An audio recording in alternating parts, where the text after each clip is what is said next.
പ്രവീണിലേക്ക് വന്നു. പ്രവീൺ, ഇപ്പോൾ എന്താണ് സരിന്റെ പ്രതികരണത്തിൽ നിന്ന് മനസ്സിലാക്കേണ്ടത്? ചികിത്സയുമായി ബന്ധപ്പെട്ട് ഇപ്പോൾ കുടുംബം ആരോപിച്ചത് ശരിയാണെന്ന് വ്യക്തമാക്കുന്ന കാര്യങ്ങളല്ലേ ഇപ്പോൾ ദൃക്സാക്ഷിയായ സരിൻ പറയുന്നത്?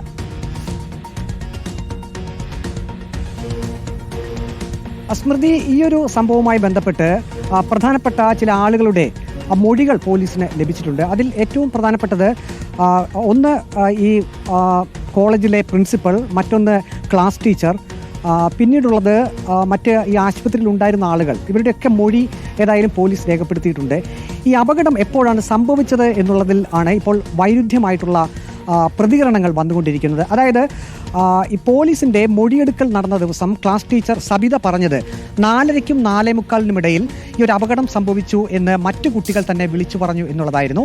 പക്ഷെ അല്പസമയം മുമ്പ് ഇതേ സബിത ടീച്ചർ തന്നെ പറയുന്നത് 5:05 താൻ ഈ വിവരം അറിഞ്ഞത് എന്നാണ്.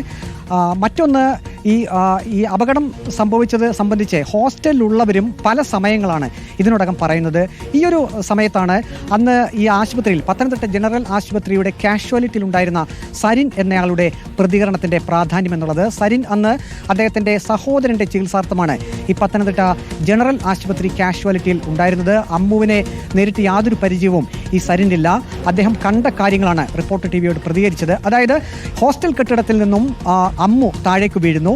നമുക്കറിയാൻ സാധിച്ചത്, പിന്നീട് പല പ്രതികളിൽ നിന്ന് മനസ്സിലാക്കാൻ സാധിച്ചത്, ആംബുലൻസ് വരാൻ വേണ്ടി ആദ്യം നോക്കി നിൽക്കുന്നു. അതായത് അപകടം സംഭവിച്ച് ഈ കുട്ടി നിലത്ത് വീണ് കിടന്നപ്പോൾ ഉടൻ തന്നെ അത് അറിഞ്ഞതിന് ശേഷം ഒരു ആംബുലൻസ് അവിടേക്ക് വരുത്താൻ ശ്രമിക്കുന്നു. അതിനുശേഷം ആംബുലൻസ് വന്നതിന് ശേഷം പത്തനംതിട്ട ജനറൽ ആശുപത്രിയിലേക്ക് മാറ്റി എന്നാണ് ഈ ഹോസ്റ്റലിലുള്ള ചില ആളുകളുടെ പ്രതികരണങ്ങളിൽ നിന്ന് നമുക്ക് മനസ്സിലാക്കാൻ സാധിക്കുന്നത്. ഒന്ന്, ഈ ഹോസ്റ്റൽ കെട്ടിടത്തിൻ്റെ ഭൂമിശാസ്ത്രമായിട്ടുള്ള കിടപ്പ് നമുക്ക് ആദ്യം ഒന്ന് പരിശോധിച്ചാൽ പത്തനംതിട്ട നഗരത്തോട് ചേർന്ന്, നഗരമധ്യത്തിനടുത്ത് തന്നെ പത്തനംതിട്ട ജില്ലാ പോലീസ് മേധാവിയുടെ കാര്യാലയത്തിന് തൊട്ട് സമീപത്താണ് ഈ ഹോസ്റ്റൽ ഉള്ളത്. അതായത് പ്രധാനപ്പെട്ട പാതയുടെ ഓരത്താണ് ഈ ഹോസ്റ്റൽ സ്ഥിതി ചെയ്യുന്നത്. ഒരു അപകടം സംഭവിച്ച ഒരു കുട്ടി ഇങ്ങനെ വീണ് കിടന്നാൽ 2.5 കിലോമീറ്റർ ദൂരെയുള്ള ഒരു ആശുപത്രിയിൽ നിന്നും ആംബുലൻസ് വരാൻ വേണ്ടി എന്തിന് ആദ്യം ഈ ഹോസ്റ്റൽ അധികാരികൾ കാത്തുനിന്നു? അതാണ് ഏറ്റവും പ്രധാനപ്പെട്ട ഒരു ചോദ്യം. സാധാരണഗതിയിൽ ഇങ്ങനെ ഒരു കെട്ടിടത്തിന് മുകളിൽ നിന്നും ഒരാൾ വീണ് കഴിഞ്ഞാൽ വാഹനം എവിടെയുണ്ടോ, തൊട്ടടുത്തൊരു വാഹനമുണ്ടെങ്കിൽ അതിൽ കയറ്റി എത്രയും പെട്ടെന്ന് ഒരു ആശുപത്രിയിൽ എത്തിക്കാനായിരിക്കും ബന്ധപ്പെട്ടവർ ശ്രമിക്കുക. പക്ഷേ ആംബുലൻസ് വരാൻ വേണ്ടി കാത്തു നിൽക്കുന്നു. ഇനി ആംബുലൻസിൽ പത്തനംതിട്ട ആശുപത്രിയിലേക്ക് എത്തിച്ച സമയം,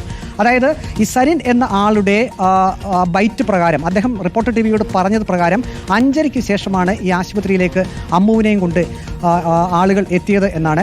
അതിനുശേഷം കാഷ്വാലിറ്റിയിലേക്ക് പ്രവേശിപ്പിക്കുന്നു. ഒരു ഡോക്ടർ വന്ന് പരിശോധിക്കുന്നു. അതിനുശേഷം മറ്റൊരു മുറിയിലേക്ക് ഈ അമ്മുവിനെ കൊണ്ടുപോകുന്നുണ്ട്. പത്തനംതിട്ട ജനറൽ ആശുപത്രിയിലെ കാഷ്വാലിറ്റിയിൽ നിന്നും മറ്റൊരു മുറിയിലേക്ക് അമ്മുവിനെ കൊണ്ടുപോകുന്നു. അതിനുശേഷം സരിൻ പറയുന്നത് 40 മിനിറ്റുകൾക്ക് ശേഷം വീണ്ടും കാഷ്വാലിറ്റിയിലേക്ക് കൊണ്ടുവരുന്നു. അവിടെ കിടത്തുന്നു. അതിനുശേഷം സരിൻ ശ്രദ്ധിച്ചപ്പോൾ അന്ന് വൃശ്ചികം 1 തലേദിവസമായിരുന്നു. പത്തനംതിട്ട DYSP ഉൾപ്പെടെയുള്ളവർ അവിടെ ഒരു പോലീസ് എയ്ഡ് പോസ്റ്റിൻ്റെ ഉദ്ഘാടന ചടങ്ങുമായി ബന്ധപ്പെട്ട് ഉണ്ടായിരുന്നു. പത്തനംതിട്ട DYSP അങ്ങോട്ടേക്ക് വരുന്നു, അമ്മുവുമായി സംസാരിക്കുന്നു. ഈ സംസാരിച്ചതിന് സാക്ഷിയാണ് ഈ സരിൻ എന്നയാൾ. പത്തനംതിട്ട DYSP ചോദിച്ചത് എന്താ മോളെ പറ്റിയത് എന്നായിരുന്നു.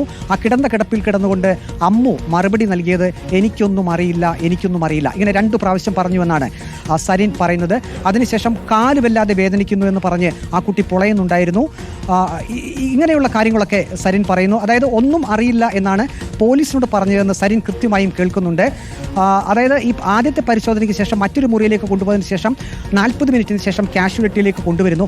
പിന്നീട് ഇതേ കാഷ്വാലിറ്റിയിൽ നിന്നും ആംബുലൻസിൽ മെഡിക്കൽ കോളേജിലേക്ക് കൊണ്ടുപോകുന്നത് 7:40 ശേഷം ആണ് എന്നാണ് സരിൻ പറയുന്നത്. ഇതിനിടയിൽ ഈ ഹോസ്റ്റലിൽ ഉണ്ടായിരുന്ന, അതായത് അമ്മുവിൻ്റെ കൂടെ ആശുപത്രിയിലേക്ക് വന്ന ആളുകളോട് സരിൻ ഒരു ഘട്ടത്തിൽ നിവൃത്തികെട്ട് ചോദിക്കുന്നുണ്ട്, ഈ കുട്ടി കിടന്ന് വേദനിച്ച് പൊളയുന്നത് കണ്ടില്ലേ, വേറെ എങ്ങോട്ടെങ്കിലും ആശുപത്രിയിലേക്ക് മാറ്റിക്കൂടെ, കോട്ടയം മെഡിക്കൽ കോളേജിലേക്ക് മാറ്റിക്കൂടെ എന്ന് അവിടെ ഉണ്ടായിരുന്ന ഒരു മാഡത്തോട് ചോദിച്ചു എന്നാണ് പറയുന്നത്. സരിൻ ഇപ്പോഴും പറയുന്നു അവരെ കണ്ടാൽ തിരിച്ചറിയുമെന്ന് സരിൻ കൃത്യമായി പറയുന്നുണ്ട്. അപ്പോൾ മാഡം പറഞ്ഞത്, ആശുപത്രി അധികാരികൾ പറഞ്ഞത് കോട്ടയത്തേക്ക് റെഫർ ചെയ്യുന്നുണ്ട് എന്നാണ്. പക്ഷേ തങ്ങൾ പറഞ്ഞു മാതാപിതാക്കൾ വരാൻ നോക്കി നിൽക്കുകയാണ് എന്ന്.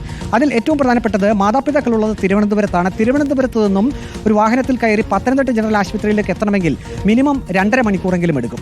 അപ്പോൾ 2.5 മണിക്കൂർ നേരം പിന്നെയും കാത്തുനിന്ന് മാതാപിതാക്കൾ വരുന്നത് വരെ വന്നിട്ട് മറ്റുള്ള ഏതെങ്കിലും മെഡിക്കൽ കോളേജിലേക്ക് കൊണ്ടുപോകാം എന്നാണ് പറഞ്ഞതെന്നാണ് സരിൻ പറയുന്നത്.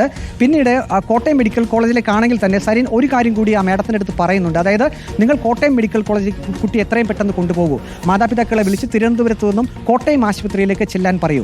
അങ്ങനെയുള്ള കാര്യങ്ങൾ കൂടി സരിൻ നിവർത്തിയിട്ട് പറയുന്നുണ്ട്. പക്ഷേ ഏറ്റവും ഒടുവിൽ സരിൻ പറയുന്നത് 108 ആംബുലൻസുകൾ ഈ പത്തനംതിട്ട ജനറൽ ആശുപത്രി പരിസരത്തുണ്ടായിരുന്നു. പക്ഷേ ഒരു 108 ആംബുലൻസ് അല്ല പത്തനംതിട്ട ജനറൽ ആശുപത്രിയിലേക്ക് വന്നത്.